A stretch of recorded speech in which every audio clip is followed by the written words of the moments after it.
Assalamualaikum warahmatullahi wabarakatuh. Perkenalkan, nama saya Dewa Syafir Andanian Suwandi dengan nomor induk mahasiswa 2018 04201772. Di sini saya akan menjelaskan tentang salam dan salam paralel.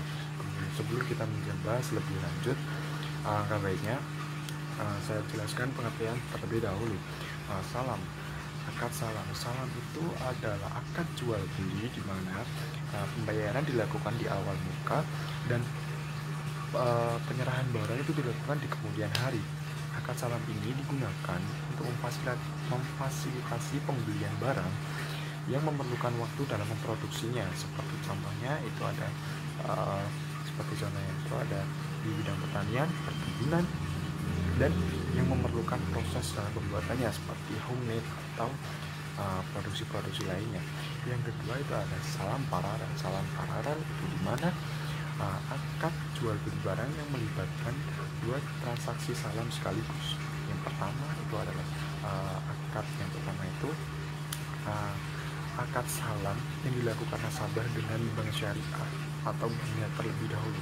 Dan yang kedua, akad salam itu dilakukan antara bank dengan si pemasok tersebut atau seperti petani atau perkebunan tersebut. Ya, jadi penerapan transaksi salam ini sebetulnya sangat memprihatinkan karena apa? Dalam dunia kenyataan ini, itu akad salam itu masih sangat minim, bahkan di bank syariah sendiri itu masih minim digunakan, bahkan skema ini tuh jarang untuk digunakan. Dengan demikian, ketentuan salam itu yang mensyaratkan pembayaran di muka merupakan suatu hal yang masih sulit untuk diaplikasikan di dalam perekonomian di negara kita ini atau di negara Indonesia. Sebenarnya akad salam ini memiliki beberapa keuntungan. Yang pertama itu keuntungan bagi para petani. Keuntungan bagi para petani itu ada skema salam dengan pembayaran di muka akan sangat membantu petani untuk membiayai dalam kebutuhan petani untuk memproduksi barang pertanian tersebut. Semisal apabila kita sudah membayar di awal muka, petani tersebut dapat menggunakan untuk menambah kapasitas produksi dari pertanian tersebut, dari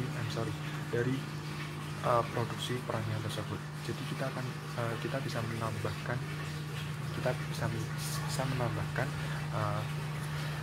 banyaknya atau kapasitas produksi tersebut. Dan yang kedua, bagi pemerintah, penggunaan salam dengan ciri pembayaran dibayar di muka itu akan mempercepat pencapaian target pemerintah dalam mendorong peningkatan cadangan pengadaan produksi pertanian. Yang ketiga, itu bagi pengusaha.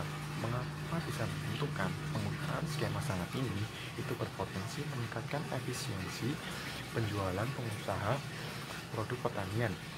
Pengusaha yang selama ini berperan sebagai penjual produk pertanian itu baik untuk konsumsi lokal maupun ekspor itu akan dapat memiliki produk pertanian dari petani dengan harga yang relatif yang lebih rendah dibandingkan harga pasar yang mengingat pembayaran dapat dilakukan di muka. Dan yang terakhir ada bank syariah. Mengapa ini untung? Karena skema ini mengingat pembeli sudah menyerahkan uangnya terlebih dahulu di muka. Jadi kemungkinan atau resiko membayar utang tidak tertagih atau kegagalan membayar utang itu sangatlah minim, bahkan sama sekali tidak ada. Walaupun transaksi ini menimbulkan resiko baru, seperti contohnya itu kegagalan penyerahan barang dengan pengalaman dan jaringan petani yang dimiliki bank. Risiko ini mestinya tidak sulit diatasi oleh bank syariah. Jadi ini tuh istilahnya kita menyelesaikan masalah yang lama itu meminimalisir risiko kegagalan membayar utang, tapi menimbulkan masalah baru, dan hal ini masih dikaji untuk penyelesaiannya. Dan yang saya akan bahas itu ada rukun transaksi salam. Sebelumnya ada ketentuan syar'i. Ketentuan syar'i dalam salam ini itu sudah dijelaskan fatwa DSN 01/DSN MUI /4/2000. Oke, rukun transaksi salam paralel maupun salam yang biasa itu ada 3. Itu ada transaktor, pertama transaktor, kedua ada objek barang yang diperjualbelikan, yang ketiga ada ijab qabul yang menunjukkan persyaratan pernyataan dari kedua belah pihak yang menyepakati adanya akad salam ini. Transaktor ini terdiri dari pembeli atau muslim. Dalam hal ini transaktor ini adalah nasabah, dan penjual atau muslim ilaih itu adalah bank syariahnya. Kedua transaktor ini diisyaratkan komponen kompetensinya itu berupa akil balik dan kemampuan memilih yang optimal seperti tidak gila, tidak sedang dipaksa, dan lain-lain yang sejenisnya. Dan yang selanjutnya itu ada objek salam.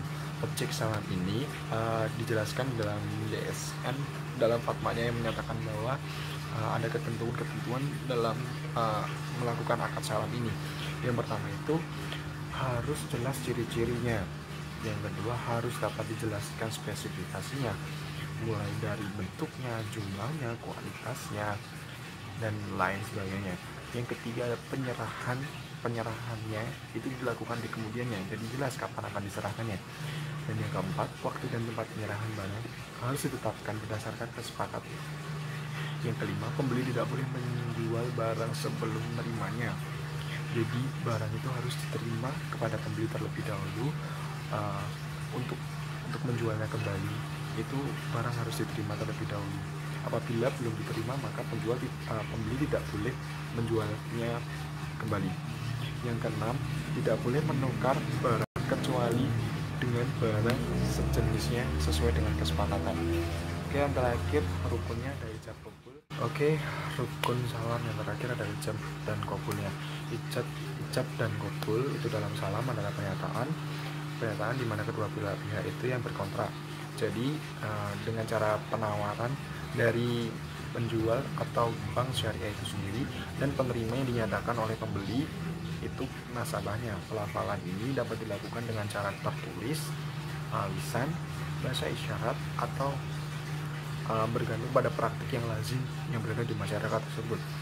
Kemudian ada alur transaksi salam. Kalau alur transaksi salam yang biasa itu kan tadi hanya ada si nasabah dengan bank syariah tersebut atau si pemasoknya.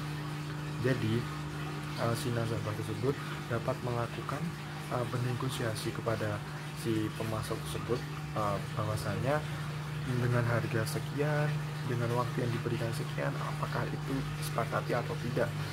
Dan apabila tersebut disepakati, maka si nasabah tersebut membayarkan apa yang ia beli kepada pemasok tersebut, dan pada kemudian hari atau jangka waktu yang telah disepakati untuk menunggu barang tersebut, dan akhirnya dapat dinyatakan sah apabila barang tersebut sudah sampai ke tangan si pembelinya tersebut.